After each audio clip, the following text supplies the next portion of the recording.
어둠, 강경애. 툭 솟은 광대뼈 위에 검은 빛이 돌도록 움쑥 패인 눈이 슬그머니 외과실을 살피다가 환자가 없음을 알았던지 얼굴을 푹 숙이고 지팡이에 힘을 주어 붕대한 다리를 철철 끌고 문 안으로 들어선다. 오래 깎지 못한 머리카락은 남바위나 쓴 듯이 이마를 덮어 거칠거칠하게 귀 밑까지 흘러내렸으며 땀에 어룽진 옷은 유지, 즉 기름같이 신눌해서 몸에 착 달라붙어 뼈마디를 환히 드러내고 있다. 소매로 나타난 수수대 같은 팔에 갑자기 뭉퉁하게 달린 손이 지팡이를 힘껏 다궈 주었다. 금방 뼈마디가 허옇게 나올 것 같다. 의사는 회전의자에 앉아 의사를 보다가 흘끔 돌아보았으나 못 볼 것을 본 것처럼 얼른 머리를 돌리고 검실검실한 긴 눈썹에 시른 빛을 푸르르 깃들이고서 여전히 책에 열중한 채 한다. 저편 침대 곁에서 소곤소곤 짓거리던 간호부들은 입을 다물고 우두커니 서 있다. 그 중에 제일 나이 들어 보이는 간호부가 환자를 바라보자 얼굴이 해쓱해서 오빠 하고 부르려 하였으나 다시 보니 오빠는 아니었다. 가시로 버티는 듯한 눈을 억지로 내려떴다. 마룻바닥은 캄캄하였다. 귀가 울고 가슴이 달막거린다. 꼭 오빠였다. 조금도 틀림없는 오빠였다. 한데 눈 한 번 깜빡일새 그가 제일 싫어하는 무료과에 입원한 환자가 아니었던가. 내가 미쳤나? 소리를 쳤더라면 어쩔 뻔했어? 하고 다시 환자를 바라보았다. 오빠는 저러한 불쌍한 사람을 위하여 목숨까지 바친 셈인가? 이런 생각이 불쑥 일어나자 그의 조그만 가슴이 화끈 뜨거워진다. 그녀는 얼른 알코올 스포를 가지고 환자의 곁으로 가서 붕대에 손을 대었다. 오빠는 참으로 이런 사람을 위했음인가? 머리가 어찔해지고 손끝이 포들포들 떨린다. 풀리는 붕대에서는 살 썩은 내가 뭉클뭉클 일어난다. 참말 오빠는 사형을 당하였어? 거짓 소리가 아닐까? 손은 환부를 꾹 눌러 누런 고름을 뽑으면서 마음으로는 이리 분주하였다. 뻘건 피가 고름에 섞여 주르르 흘러내린다. 그녀는 손에 힘을 주었다. 퉁퉁 부은 환부에 손이 옴쏙 들어가며 다리뼈마디에 맞질리운다. 발그레한 손끝에 피와 고름이 선뜻 묻혀진다. 오빠의 얼굴이 선히 떠오른다. 오빠는 목숨까지 바쳤거든. 나는 이런 병자를 대하기도 싫어했구나. 눈이 캄캄해지며 형용할 수 없는 감격이 토실이 부은 그녀의 눈등에까지 흔흔히 올라오고 있다. 고름은 멈춰지고 피만 흐름에 알코올 스포로 환부를 박박 문지르고 핀셋으로 니바노로 가재를 집어 어웅한 환부 속을 헤치고 깊이 밀어넣은 다음에 소독한 가재에다 브로시 스포를 싸서 환부에 덮고 노란 유지를 놓아 붕대를 감아주었다. 환자는 이마에 흐르는 땀을 손등으로 부비치고 나서 지팡이를 짚고 일어나 나간다. 땀내에 머리카락 슈인내인 듯한 냄새가 후끈 끼친다. 그는 물러났다. 적삼깃을 쓰저기는 환자의 머리털이며 고름을 이겨붙여 말린 듯한 잠방이 밑. 저 사람은 필시 부모도 처자도 없는 게로구나 하고 돌아서서 스팀 곁에 있는 세면기에 손을 넣었다. 나도 단지 어머님뿐만이 아닌가. 크레졸물이 그의 손에 가볍게 부딪힐 때 이리 생각되었다. 귀 밑에 땀이 뽀르르 흘러내린다. 그는 의사를 쳐다보았다. 양미간을 찌푸린 채 책을 보고 있다. 기분이 좋지 못할 때 언제나 저 모양을 한다. 그런 험한 환자가 다녀간 뒤라 그런지 의서 가운데 난해한 문구가 있어서 그런지 딱히 집어댈 수는 없었다. 그러나 그녀는 뜻하지 않은 옛일을 문득 회상하고 코웃음 치지 않을 수가 없었다. 10년 전 이 의사가 이 병원에 갓 부임했을 때는 모든 일에 열과 피가 움직였다. 특히 비난한 환자에게 한하여는 수술료 같은 것은 반감하였고 또는 사정만 하면 한 푼도 받지 않았다. 그래서 원장과도 말다툼이 잦았으며 한때는 사직한다는 말까지 있어 시민들까지 우려하였던 것이다. 때는 흘렀다. 거기에 따라 인심도 흐른 것인가? 10년 전 의사와 오늘의 그는 딴 사람인 것처럼 변한 것이다. 하필 의사뿐이랴. 오빠가 떠난 후에 영실의 마음과 몸까지도 엄청나게 달라졌다는 것을 비로소 지금 느끼는 것이다. 우리는 없는 놈이니까 같은 없는 놈을 동정하여야 하고 보다도 이러한 생지옥을 벗어나기 위하여는 싸우지 않으면 안 된다, 누이야. 어떤 날 밤중에 길을 떠나면서 매달리는 그 누이에게 이르던 오빠의 말. 결국 오빠는 그 길에서 돌아오지 못하고 말았다. 오빠, 너무해, 너무해. 어머니는 어쩌고. 저 모양이 되어 온 세상이 우리 모녀를 업신여기고 해치려는데. 그녀는 커튼으로 눈을 옮겼다. 한낮 햇볕에 주홍빛으로 물들여진 커튼은 눈물에 어려 부하기도 하고 어찌 보면 캄캄도 하였다. 12시를 땅땅 친다.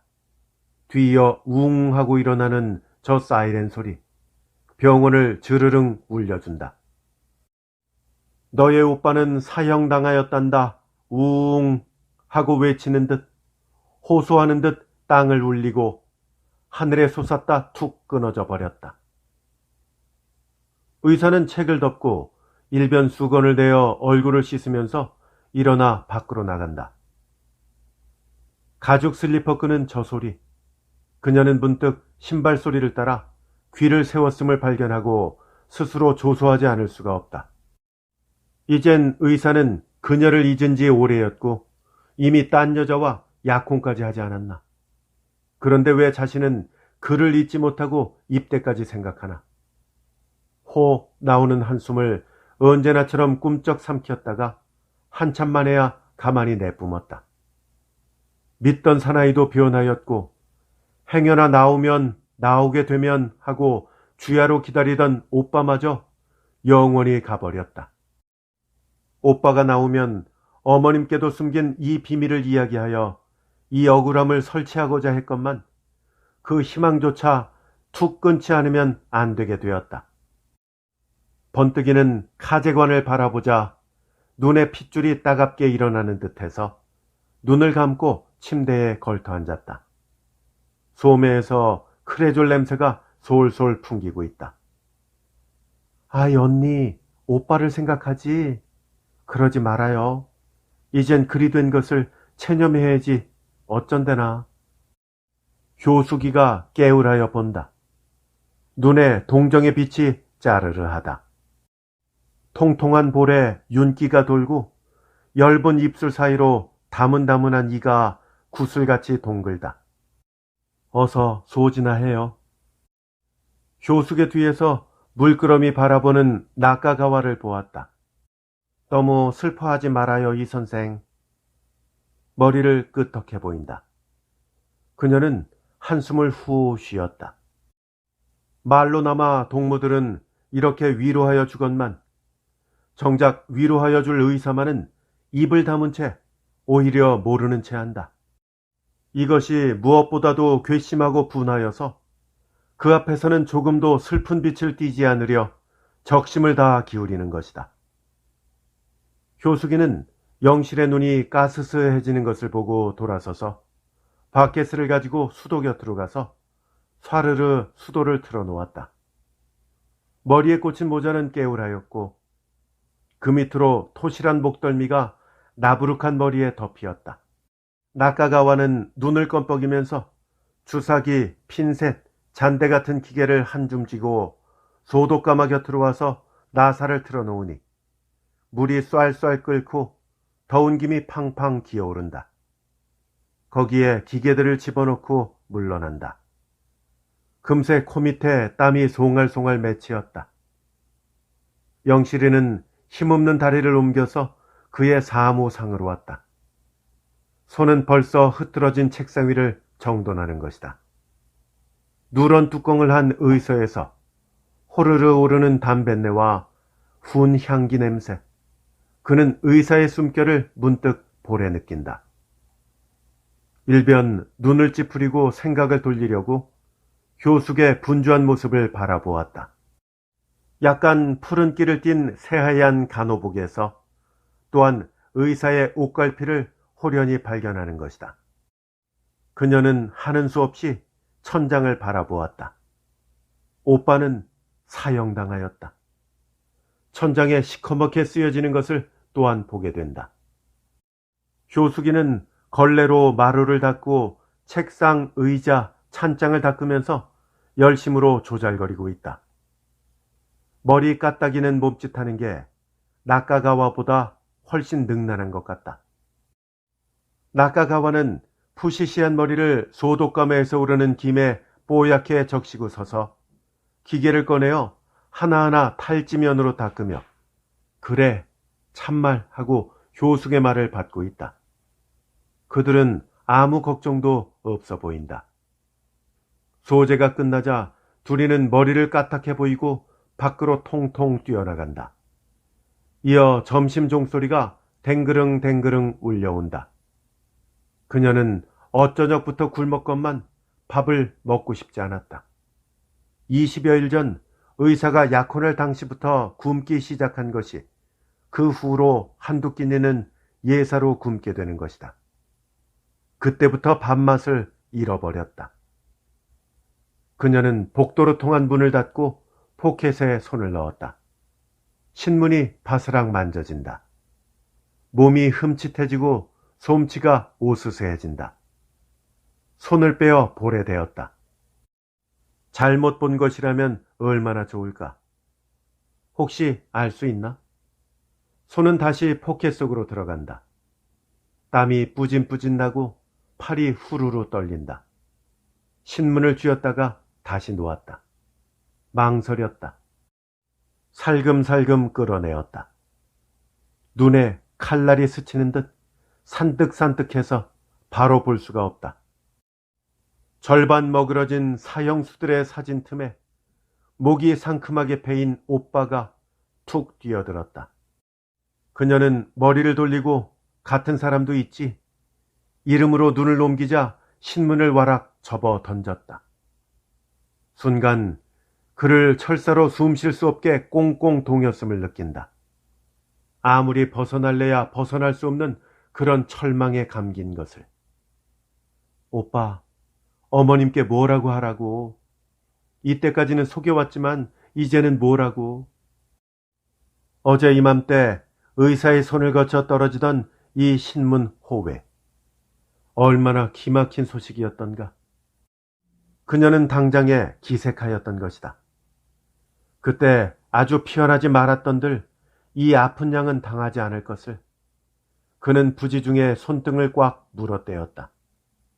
피가 봉긋이 솟아오른다. 오빠는 나쁜 사람이야. 그 어머님께 죽음을 베어? 너무해, 너무해. 어머님께 뭐라고 여쭐까? 그녀는 벌떡 일어나 빙빙 돌았다. 어머니만 아니면 약이라도 먹고 금방 이 괴로움을 잊고 싶다. 헌데 칠순이 다 된 어머니가 있지 않나. 아들이 나오면 만나보겠다고 눈이 까매서 기다리는 어머니가 있지 않나. 영실아, 우리가 사형언도를 받은 것은 신문지상으로 벌써 알았겠구나. 하지만 봐라, 결코 우리는 죽지 않는다. 언제든지 나가서 어머니와 너를 대할 날이 있을 터이니 그때를 기다려라. 어머니께는 당분간 숨겨다오. 누이야. 최우심에서 사형언도를 받는 오빠에게서는 이런 편지가 왔던 것이다.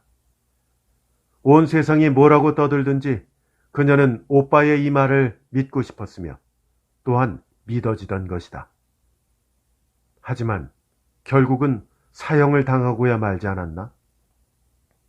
그녀는 신문을 와락 당겨 오로리 찢어 창밖으로 던졌다.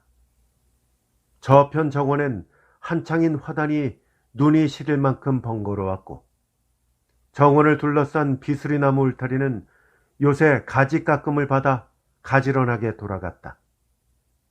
거기엔 이제야 봄이 툭툭 쥐어발렸다. 참일까? 거짓이지. 오늘이라도 오빠에게서 편지가 올지 모르지. 그녀는 시계를 쳐다보았다. 물소리가 났다. 누가 편지를 들고 들어오는 것 같아 왁 울음이 나오는 것을 참고 머리를 돌렸다. 의사가 무심히 들어오다가 흠칫하였으나 태연이 들어와서 의자에 걸터 앉는다. 그의 손엔 아무것도 없었다. 일변 담배를 피워 문다. 코끝에까지 울음이 빼듯이 내어민 것을 억지로 삼키려니 자꾸만 입이 비쭉거려지고 숨이 가쁘다. 그러나 눈에는 독이 파랗게 서리고 있다. 혀를 꼭 깨물고 책상을 힘껏 붙들었다. 혀끝에서 피가 나는지 간간한 맛이 머리에까지 따끔따끔 느껴지고 있다. 의사는 성큼 일어나더니 도나다 곁으로 가서 담쑥담쑥 쌓아놓은 알코올 스포를 집어 손을 닦고 있다. 점심 먹었어? 이 물음에 영실의 보풀락한 눈등은 찢어질 듯이 팽팽하여졌다. 왜 대답이 없어? 말 끝에 씩 웃는다. 그의 말버릇이 그렇건만 지금은 자신의 처지를 비웃는 웃음 같아 더 참을 수 없는 분이 왈칵 내밀치므로 눈을 쏘아보았다. 포마드를 발라넘긴 머리카락은 보기 싫게 흔들거리고 거무틱틱한 눈에 거만함이 숭글숭글 얽히었다. 의사는 그녀의 시선을 피하여 열심으로 손끝만 보고 비빈다. 전날에 고상해 보이던 그의 인격은 어디로 갔는지 흔적도 찾을 수 없고 머리에서 발끝까지 야비함이 주르르 흘러내린다. 저런 사나이에게 귀한 처녀를 빼앗기었나? 보다도 오빠만을 고이 생각하던 누이의 맑은 마음은 송두리째 빼앗기었나 하니 자신의 어리석음이 기막히게 분하여진다. 그만 달려가서 저 사나이를 푹푹 찔러 죽이고 싶다. 의사는 그녀의 눈치를 채었음인지 슬금슬금 나가버린다. 그녀는 의사가 보이지 않을 때까지 쏘아보다가 일어나 위층 대기실로 올라왔다. 활짝 열어제친 창으로 오빠를 잃은 저 하늘이 찰찰 넘쳐 흐르고 책상 위에 두어 송이의 백합이 그 하늘을 갸웃이 바라보고 있다. 그녀는 의자에 털썩 주저앉아 하늘을 멍하니 바라보노라니 층대를 올라오는 신발 소리가 아득히 들린다. 의사인가 싶어 휙 돌아보니 소사, 즉 사환인 김서방이 바쁘게 올라온다. 울어서 부은 눈을 아무에게도 보이기 싫어서 머리를 돌렸다. 한참 후에 무심히 머리를 돌리니 그녀의 옆에 김서방이 우뚝 섰지 않느냐? 그녀는 와락 반가운 마음이 들어 벌떡 일어났다. 편지 왔소? 김서방은 못이 들어앉아 쭉 펴지 못하는 그의 굵은 손으로 반백이나 되는 머리를 어색하게 슬슬 어루만지며 차마 영실이를 바라보지 못하고 섰다. 아니요. 오늘은 꼭 편지가 와야 할 텐데 어쩌나? 그녀는 애처로이 김서방을 보았다. 입을 중긋중긋하던 김서방은 눈을 번쩍 떠서 마주 본다. 항상 벙글거리던 그 눈에 웃음이 간 곳 없고 슬픈 빛이 뚝뚝 흘러내린다. 저도 알았구나 하자 눈물이 핑그르르 돌아 떨어진다. 그녀는 흐르는 눈물을 씻으려고도 아니하고 눈을 점점 더 크게 떠서 김서방을 보았다. 얼굴은 캄캄하게 어리우나 왼편으로 깨울이 내려온 흰 수염 끝이 영실의 눈에 가득히 어리운다. 너무너무 그럭 마시오. 김서방은 발끝을 굽어보고 이렇게 말하였다. 김서방 하고 힘껏 부르려 했으나 목이 메어 나가지 않았다. 이 병원에서 가장 오랜 연조를 가진 김서방과 자신, 가장 가난한 처지에서 헤매는 김서방과 자기. 그래서 의사와 자기 사이도 아는 것 같고 역시 오빠의 죽음에 대하여도 누구보다도 이해가 깊은 것을 깨달은 것이다. 밤 9시. 효숙이와 낙가가와는 목욕탕에 들어가고 영실만이 대기실에 남아있어 체온표에다 입원 환자들의 체온과 맥박을 푸르고 붉은 연필로 그리고 있다. 손은 종이 위에서 넘노나 마음은 자꾸만 구숭숭해 오고 초조했다. 무엇보다도 어머니가 오늘쯤은 어디서 이 소식을 듣고 나한테 쫓아오다가 길에서라도 졸도를 하지 않았는지 하는 불안이 시시각각으로 커가는 때문이다. 마침내 그녀는 체온표를 철썩 덮어놓았다.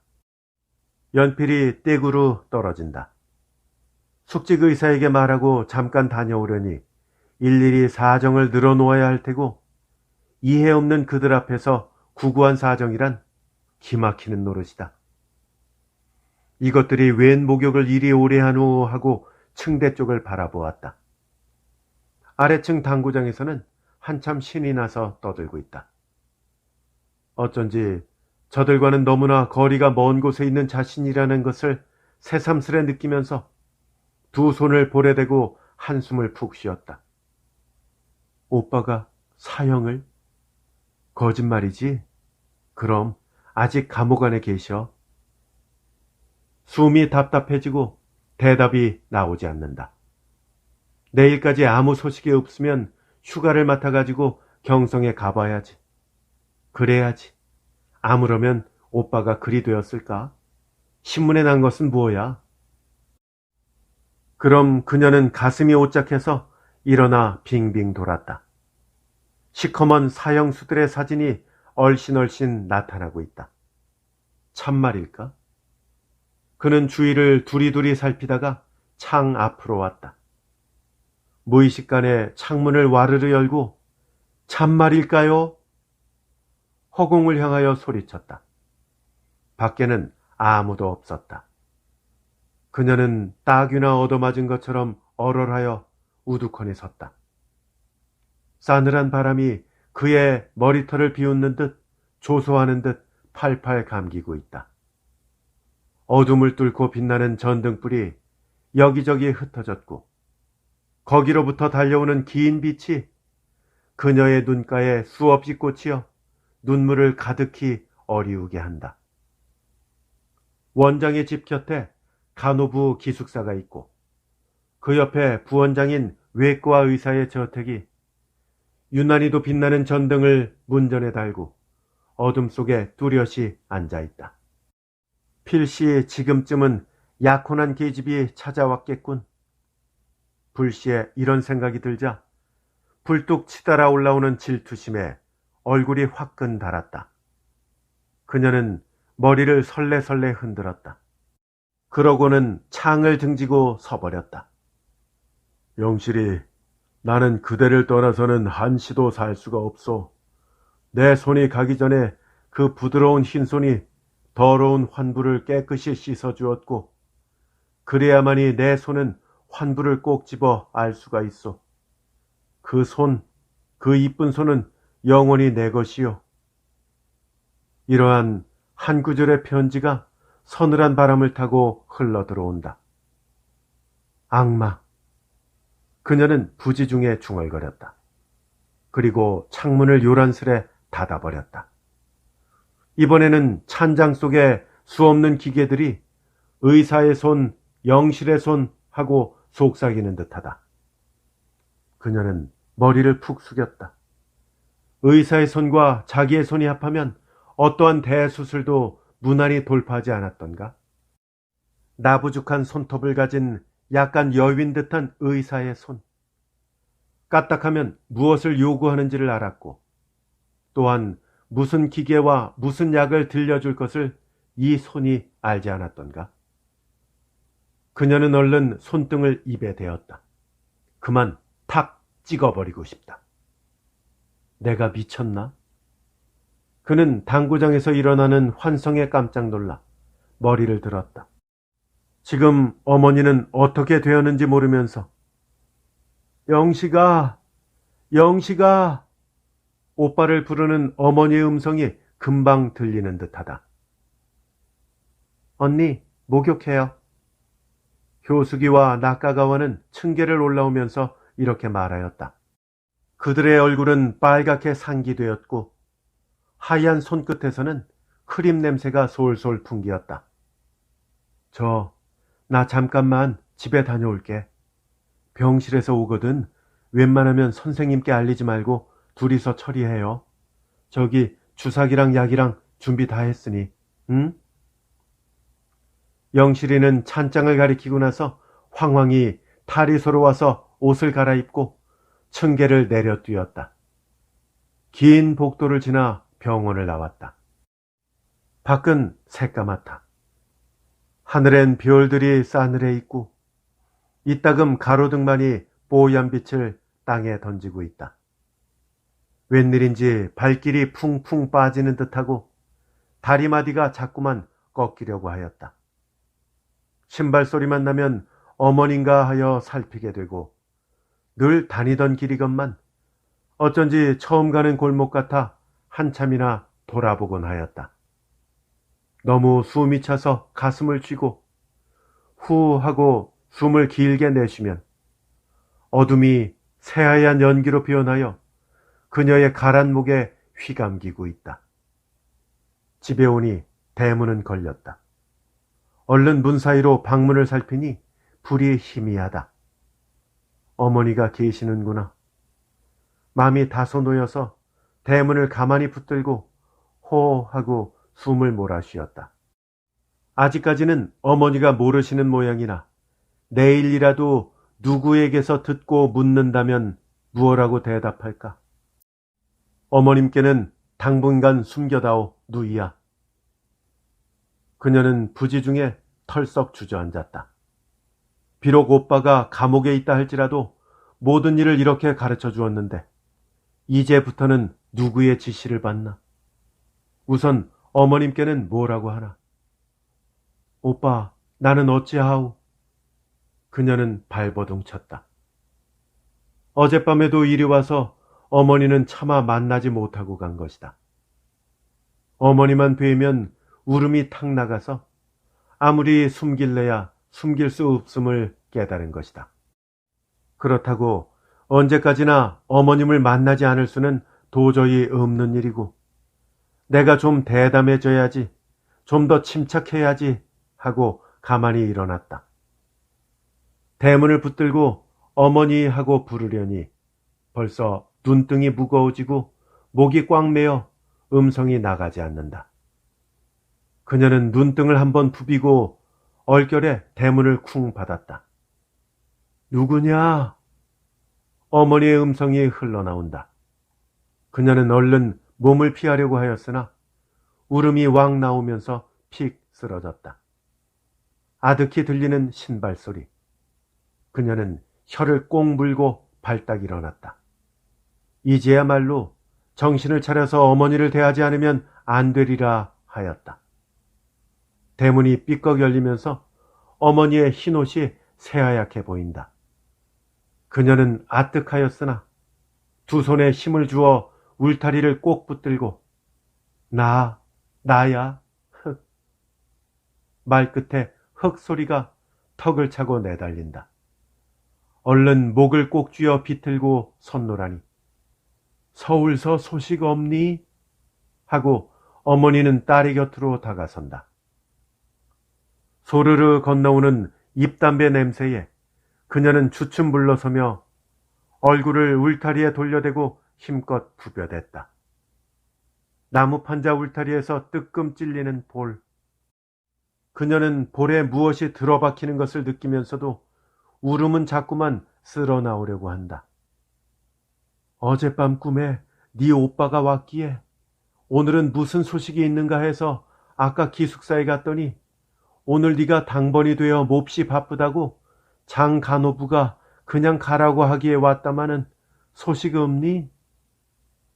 딸의 몸을 어루만지려는 어머니, 비틀하고 어머니에게로 쏠리려는 것을 그녀는 울타리를 꼭 붙들고 섰으나 자꾸만 쓸어나오는 울음 때문에 견딜 수 없다.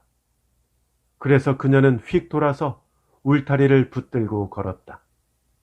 얘야, 너 선생님한테 무슨 꾸지람을 들었니? 왜 그러니? 쫓아오는 어머니에게 그녀는 아무 말이라도 해서 안심시켜야 할 것을 느꼈으나 좀처럼 입을 벌릴 수가 없었다. 어머니와 거리가 좀 멀어지자 목을 비틀었던 손을 놓고 입을 벌리고 속을 울었다. 얘야, 말이나 시원히 해. 어둠을 뚫고 들리는 어머니의 음성은 애처로웠다. 휘끈 머리를 돌리고 어머니 들어가라오 하고 말을 내놓았으나 그 말은 어머니의 귀에까지는 들린 것 같지 않았다. 그녀는 숨을 몰아쉬고 크게 말을 하였으나 울음이 왁 쓸어 나온다. 그녀는 입을 꼭 다물고 섰다. 귀찮게 흐르는 눈물을 씻고 바라보니 대문 앞에 어머니가 그냥 서 있듯 어머니의 흰옷이 잡힐 것 같다. 어머니, 어쩔까? 그녀는 울음 섞어 이렇게 부르자 와락 어머니에게로 달려가는 발길을 억지로 멈추고 걷다가 돌아보면 어머니는 아직도 섰는 듯 그만 우두커니 섰다. 그러다 어머니가 그를 쫓아 병원으로 오든지 그렇지 않으면 마을이라도 가려나 하는 마음이 자꾸만 들었던 것이다. 그녀는 살금살금 그녀의 집을 바라보고 걸었다. 대문 앞에 오니 어머니는 들어가신 듯 아무것도 보이지 않는다. 대문을 더듬더듬 쓸어보고야 다소 안심을 하고 돌아서 걸었다. 한참 오다가 보니 또 어머니인 듯 흰 그림자가 어둠 속에 뚜렷하였다. 눈을 아프게 쥐어당기고 다시 한번 와보리라 하고 뛰어온다. 구두가 자꾸만 엎어지려고 해서 구두를 벗어들고 그녀의 대문 앞에 와서 문틈에 눈을 대니 방에는 아까보다 불빛이 환하다. 들어가서 어머니를 안심시킬까 하니 벌써 울음이 다투어 기어나오므로 그녀는 눈에 손을 대고 엎으러질 듯 돌아섰다. 그녀가 보통학교 앞에까지 오니 숨이 차 견딜 수가 없다. 그래 잠깐 멍하니 섰노라니 어둠 속에 시커멓게 솟아있는 중앙학교가 마음에까지 소복히 스며드는 것 같았다. 또다시 가슴이 화끈해지며 오빠와 그녀가 손을 맞잡고 이 길로 학교를 드나들던 것이 어제인 듯 톡 튀어오른다. 노닥노닥 기운 옷에 가방 한 개도 못 가지고 목수건 하나도 없이 어머니가 일본 집에서 얻어온 구멍이 송송 난 메린스 책보를 들고 그 몇 번이나 오르내렸던 곳. 어머니는 눈만 뜨면 일터로 가기 때문에 그녀는 언제나 오빠 옆에 붙어 있었다.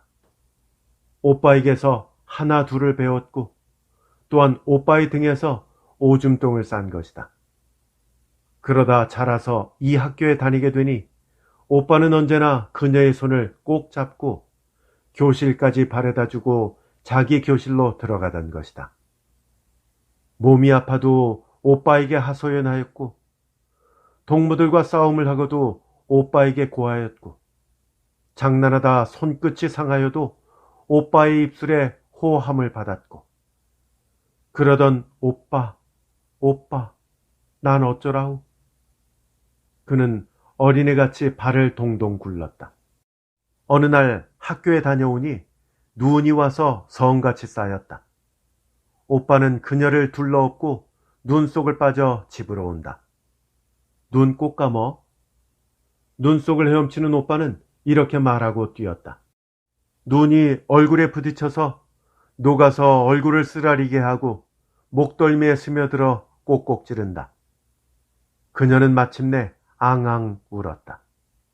집에 오니 어머니는 아직도 안 돌아오셨고 눈 때문에 문풍지가 다 뜯긴 방 안은 밖에보다 더 추운 것 같았다. 오빠는 그녀의 몸에서 눈을 떨어주고 얼굴을 소매로 닦아주면서 이제 어머니가 과자 얻어온다. 울지 마라. 이렇게 얼르면서도 오빠도 쿨쩍쿨쩍 울고 눈만 바라본다. 바람에 문풍지만 울려도 어머니인가?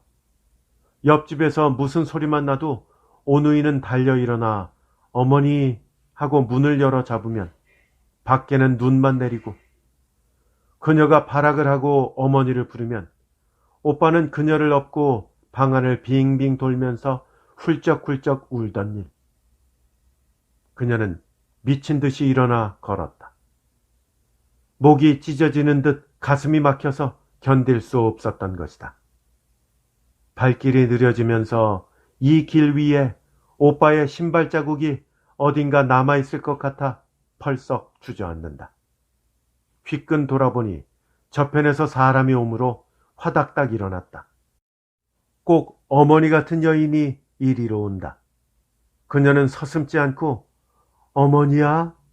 하고 울면서 쫓아가니 어떤 낱모를 여인이 저즘저즘 하다가 지나친다. 그 여인이 보이지 않도록 바라보면서 어머니가 지금쯤은 주무실까?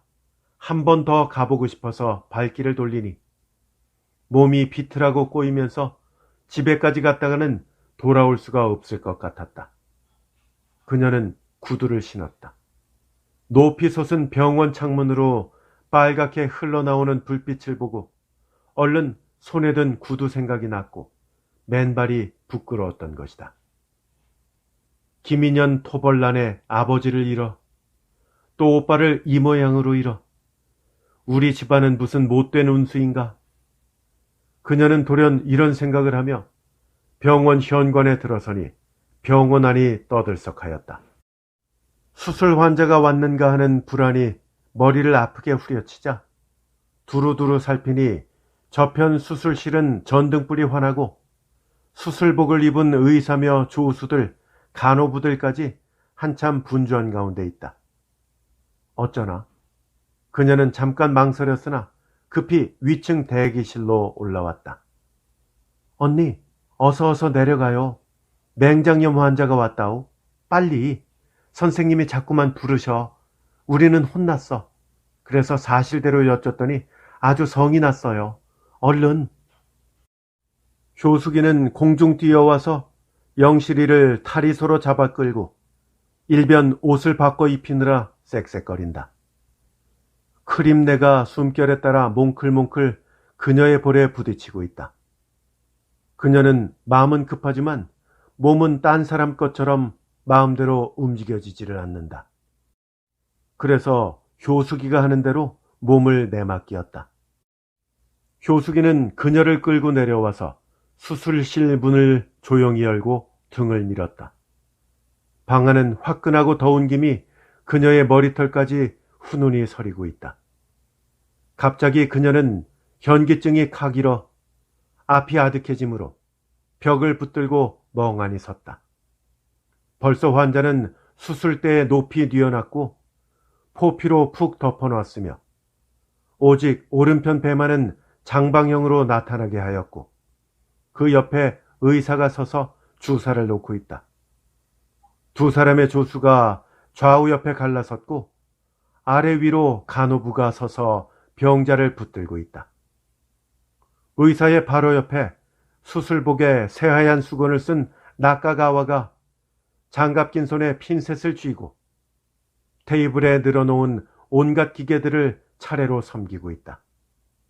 그 나머지 간호부들은 세면기에 물을 떠가지고 간혹 들어온 불나비를 잡느라 쫓아다니고 혹은 의사의 이마에 흐르는 땀이며 조수들의 땀을 씻어주고 발이 시원해지라고 냉수를 시멘트 바닥에 주르르 하고 붓기도 한다.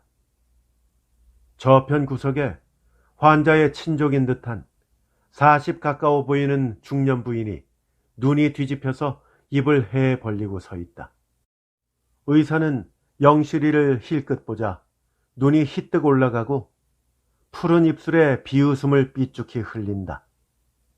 영실이는 이것을 보자 미안하던 마음이 홀랑 달아나고 어디선지 악이 바짝 치달아온다. 그래서 얼른 세면기 앞으로 와서 브러쉬로 손을 닦기 시작하였다. 따끔 부딪히는 브러쉬를 따라 휑휑 돌던 머리가 딱 멈춰지고 마음이 꽁꽁 얼어붙는 것 같았다. 환자는 외마대 소리를 냅다 지르고 다리를 함부로 내젓는다. 간호부들이 머리와 다리를 꼭 누르니 환자는 더 죽는 소리를 내었다. 힐끗 돌아보니 의사는 방금 칼로 피부를 갈라놓았고 흐르는 피 속에 지방이 희뜩희뜩 나타났으며 혈관을 집은 지혈함자가 두억에 꽂혀 영실의 눈을 콕 찌르는 듯하였다. 눈송이 같은 가재가 나카가와의 손에서 의사의 피 묻은 손에 쥐어있는 핀셋으로 옮겨와서 수술처에 들어가자마자 빨갛게 핏덩이가 된다. 영실이는 손을 다 씻고 나서 나카가와의 곁으로 갔다. 미안하게 되었소. 이 선생. 나카가와는 머리를 돌린다. 이마엔 구슬땀이 방울방울 맺혔고 얼굴이 빨갛게 되어 영실이를 보자 시원하다는 듯이 핀셋을 내주고 머리를 설렁설렁 들어 땀을 떨구면서 물러났다. 장갑 낀 손에 쥐어지는 이 핀셋. 매끈하고도 듬직한 감을 주며 무엇이나 짚고 싶어지는 이 감촉. 손에 기운이 번쩍 나고 흩어진 맘이 바짝 모인다. 눈 감고라도 이 핀셋만 주면 어떤 기계라도 능란히 섬길 수가 있는 것이다. 복막함자. 의사는 이렇게 부르고 피 묻은 장갑 낀 손을 내밀다가 힐끈 영실이를 보고 눈이 거칠어서 나카가와를 돌아보았다. 왜 물러났어? 누가 시키는 게야? 소리를 냅다 지르고 영실이가 들어주는 기계를 획 뿌리치고 나서 손수 테이블에서 기계를 집어간다. 나카가와는 울상을 하고 영실의 손에서 핀셋을 빼앗다시피 해가지고 그녀를 밀고 테이블 앞에 다가선다. 영원히 그녀의 손에서 핀셋을 빼앗는 것 같은 이 아픔. 손끝에서 짜르르 울리고 뜨끔 찔려 온 전신에 따갑게 퍼지고 있다. 그녀는 멍하니 섰다. 의사는 말할 것도 없고 평소에 그녀를 존경하는 간호부들이며 조수들까지 경멸히 여기는 듯 누구 한 사람 눈여겨보는 사람이 없다. 그만 울음이 탁 나오려는 것을 혀를 깨물어 참고 의사를 바라보았다. 한참 수술에 열중하는 저 의사. 한 손에 칼을 들고 또 한 손에 핀셋을 쥐고 가재를 굴려가며 칼을 움직이는 저 의사. 누구보다도 그를 믿었고 그래서 일생을 의탁하자 아니했던가. 살을 지나 뼈를 핥히는 듯한 환자의 비명에 그녀는 얼른 머리를 돌렸다. 환자에게서 툭 튀어오르는 오빠. 순간 그 비명이 오빠의 음성 같아서 온몸이 화딱 달았다. 다음 순간에 착각임을 알았으나 가슴이 뛰고 부르르 떨린다. 그녀는 얼른 이 방을 나가리라 하고 한 발걸음 옮겼을 때 구역질이 욱하고 내달린다. 입술을 꼭 물었다. 목이 찢어지는 듯 하더니 코로 주먹 같은 무엇이 캉 내달리며 아뜩하여진다. 그 순간 의사가 쥔 칼이 다음에 번뜩 빛났다. 그 칼이 오빠를 향하여 살대같이 날아오는 것을 보았다. 아이머니, 저놈이 사람을 죽여. 영실이는 눈을 뒤집고 나는 듯이 의사에게로 달려드니 의사는 얼결에 주춤 물러서다가 발길로 탁 차버렸다. 영실이는 시멘트 바닥에 자빠졌으나 단숨에 일어나 달려든다. 입술과 코가 터져 온 얼굴은 피투성이가 돼버렸다. 이놈, 오빠를 죽여. 아이고, 오빠, 저놈. 간담이 서늘하게 부르짖는다. 방아는 그제서야 영실이가 미친 것을 알았다. 조수는 달려들어 영실의 손을 낚아챘다. 김서방, 이 미친년 끌어내. 의사는 발을 구르며 호통하였다. 밖에서 수술자를 담아내려고 들것을 준비하던 김서방은 너무나 큰 소리에 놀라 들것을 든 채 황황히 달려오다가 조수들에게 끌려 나오는 영실이를 보고 그만 딱 서버렸다.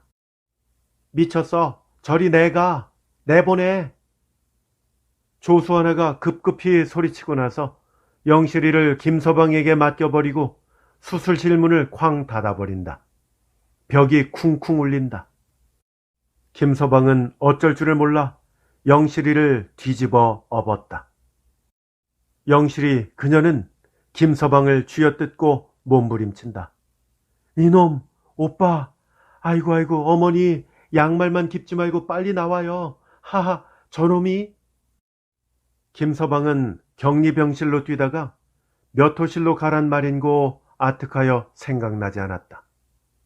이번엔 위층 병실로 뛰어오며 생각하니 역시 아득하였다. 그만 다시 수술실 문 앞으로 오다가 그도 모르게 욱 치밀어 오는 감정에 층층 밖으로 뛰어나왔다. 어둡다.